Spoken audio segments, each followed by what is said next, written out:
Hello my dear friends. तो आज की इस वीडियो में हम ये समझने जा रहे हैं कि एक पैरेलल प्लेट कैपेसिटर के अंदर अगर हम लोग एक कंडक्टिंग स्लैब को इंसर्ट करेंगे तो वहाँ पे क्या होगा, क्या वहाँ पे कैपेसिटेंस इंक्रीज करेगा या फिर डिक्रीज करेगा। तो इस सारे सवाल का आंसर आज हम इस वीडियो में कवर करने वाले हैं। तो इससे पहले चलिए थोड़ा हमारा नॉर्मल पैरेलल प्लेट कैपेसिटर के बारे में बात करते हैं, ठीक है। तो यहाँ पे देखिए हमारा कैपेसिटर में जो चार्ज होता है वो हमारा पॉजिटिव चार्ज को ही हम कंसीडर करते हैं। मतलब यहाँ पे हमारा जो चार्ज है वो हमारा प्लस क्यू है, ठीक है।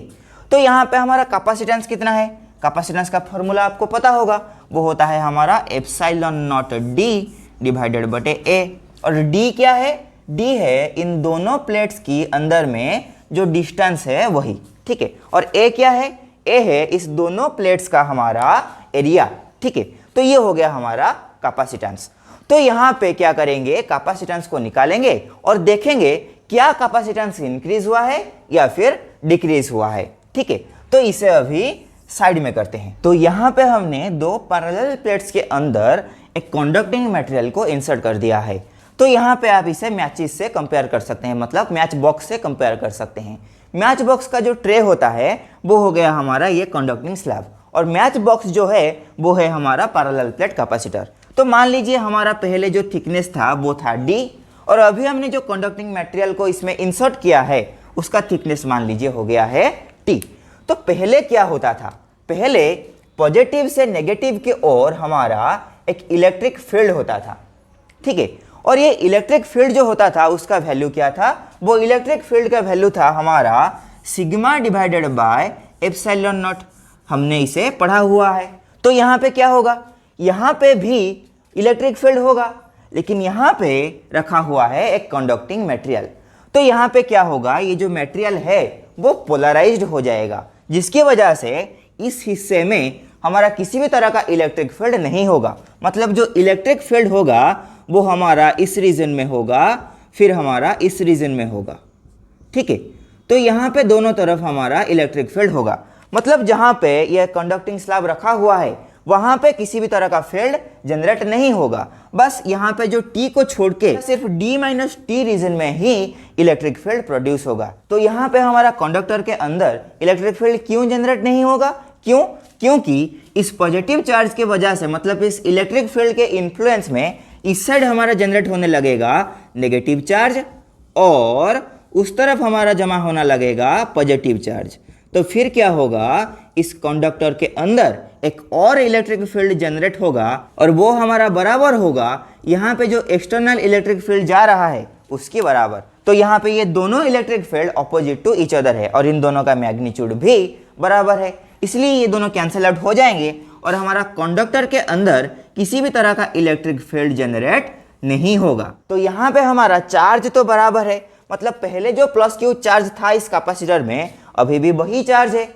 तो क्या यहाँ पे पोटेंशियल पे डिफरेंस आएगा, तो पोटेंशियल कैसे निकालेंगे, वही इलेक्ट्रिक फील्ड के फॉर्मूले से। तो यहाँ पे हमारा जो इलेक्ट्रिक फील्ड जनरेट होगा उसका वैल्यू क्या होगा, उसका वैल्यू होगा sigma divided by epsilon not. क्यों, क्योंकि ये एक कंडक्टिंग मटेरियल है, ठीक है। तो कंडक्टिंग मटेरियल की दोनों तरफ जो हमारा इलेक्ट्रिक फील्ड बनता है उसका वैल्यू यही आता है। तो यहाँ पे क्या करेंगे, पोटेंशियल को निकालेंगे। तो पोटेंशियल कैसे निकालेंगे, पोटेंशियल निकालेंगे हमारा E इंटू आर से। मतलब पोटेंशियल का फॉर्मूला होता है ना E इंटू आर। तो R यहाँ पे क्या है, पहले R था ये वाला डिस्टेंस, मतलब जिस रीजन में इलेक्ट्रिक फील्ड बन रहा था, लेकिन यहाँ पे देखिए इस रीजन में इलेक्ट्रिक फील्ड नहीं बन रहा है। मतलब इलेक्ट्रिक फील्ड सिर्फ हमारा D माइनस टी रीजन में ही बन रहा है। तो यहाँ पे हमारा डिस्टेंस कितना हो जाएगा, डिस्टेंस हो जाएगा D माइनस टी, ठीक है।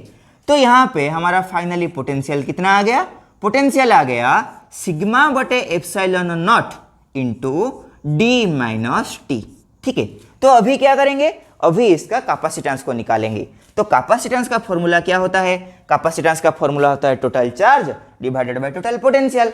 तो हमारे पास टोटल चार्ज कितना है, चार्ज है हमारा Q, और यहाँ पे पोटेंशियल हमने निकाला हुआ है वो कितना आया अभी, sigma epsilon not into D minus T, ठीक है।